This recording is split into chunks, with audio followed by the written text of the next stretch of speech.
Hey all, in this particular session, I'd like to talk about understanding and what that means. Albert Einstein once said, "Any fool can know. The goal is to understand." And Herodotus, way back in 600 BC, said, "Not all learning teaches understanding." So, what is understanding? What is understanding and how does it differ from knowing? Well, knowing is basically things that are factual, like I know the Washington Monument is 555 feet tall. I know that Mount Everest is the tallest mountain in the world. These are factual things. Unfortunately, much of our early education and testing is based on, can you recount these facts? And that's what they believe knowledge is about. And many people remember how to do things, but they don't know why. So the reality is that knowing something is based on remembering. Whereas, and that's all it takes, is I have to remember it. There's no logic associated with it. There's nothing. It's a fact. The Washington Monument is 555 feet tall, period, point. That's it. Whereas, if I want to understand something, there's a new process involved that goes beyond remembering. And this process is called thinking. And thinking is what results in understanding. Because when Albert Einstein was once asked by a small child to how many decimal points that he remembered the universal constant to, he replied, "Oh, well, that's silly. I can look that up. Why would I put facts in my head when I can look them up? Why would I fill up my brain with useless things when I could fill it up with the good things that are worth thinking about?" And these are things that, let's just say, that I know to be true that are true. Because there's a very interesting statement made by Will Rogers when he says, all the things in your head that you know to be true that just ain't so.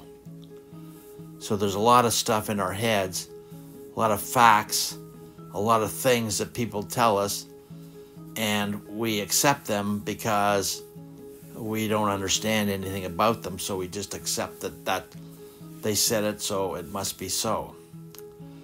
So thinking involves looking at the various facts and data that you have and trying to explain why these are related to one another, how they're related to one another, and what does it mean when these things are related to one another. In the real world, what do they mean? When you see an algebraic equation, what does that mean in the real world? Why do we use algebra? What good is it?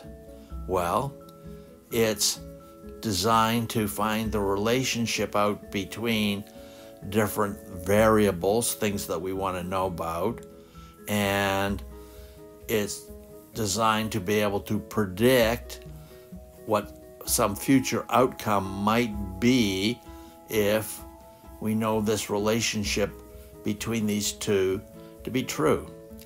So this involves some thinking of, well, why would we want to know what that relationship is? Why? Well, we would want to know that because it has some real world meaning. So how do you know that you understand something? Well, Albert Einstein said, good old Albert, if you can't explain it to a 6-year-old, then you don't understand it. Well, before you can explain it to a 6-year-old, you have to be able to explain it to yourself. And that means looking at the various steps involved in some process and knowing and thinking about why one step is followed by another step, which is followed by another step, and there are particular actions in each of these steps which seem to be carefully thought out. And why is that so? Why could they not be some other actions? And so understanding involves thinking. And the more that you think about the relationship between things, the more thinking is involved. And at the end of the day, you will be able to determine causal relationships between variables that people want to know. Like, hey, we want to go from 5% sales to 7% sales. And if you have an understanding of what drives this, what is the cause and effect of sales increases, then you can devise a program to make that so. And someone will pay you for that. But if you say, well, I want to tell you that the Washington Monument's 555 feet tall and Mount Everest is the tallest mountain in the world, how many people will pay you to know that when they said, don't be ridiculous. I can look that up on Google. So the reality is that people will pay you to think and to understand.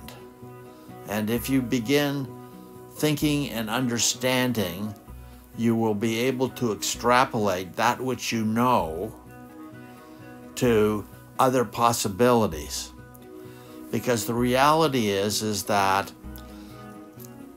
breakthroughs are done at the edge of the paradigms that we know. They're not done in the middle of what we know. They're done at the boundaries of what we know. And in order to go beyond the boundaries, you have to understand how we got to that boundary and what the boundaries mean, and how we could push beyond that boundary in order to make something happen. So thinking.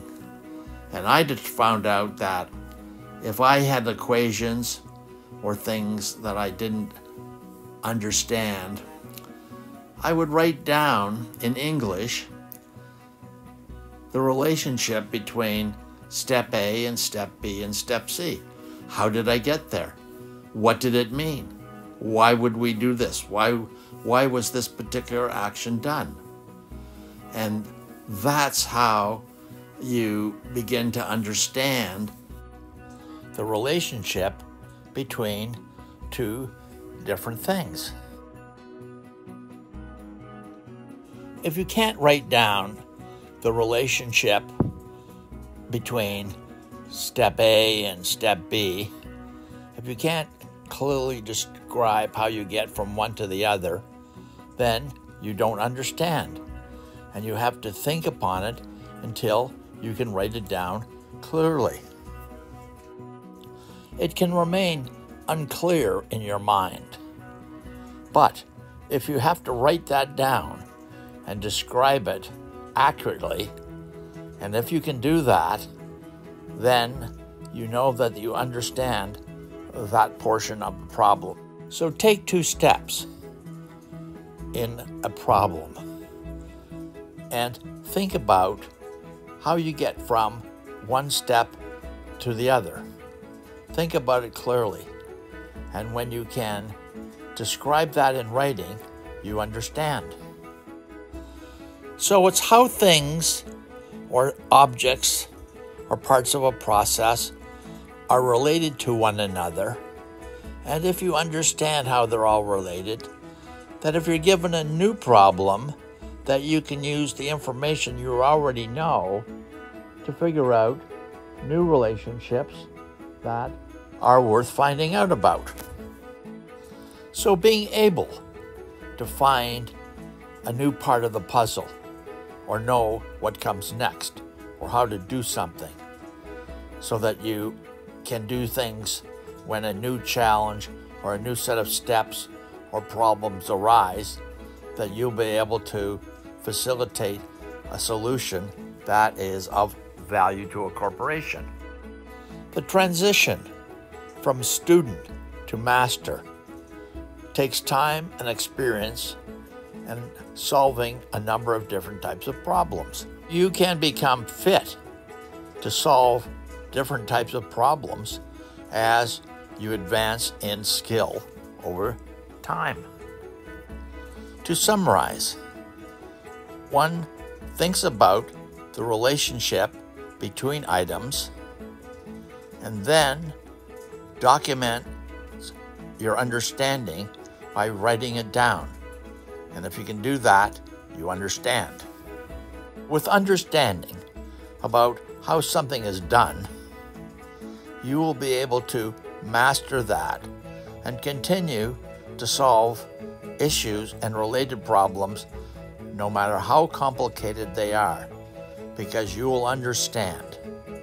But if you try to remember, you will be faulty and you will not succeed.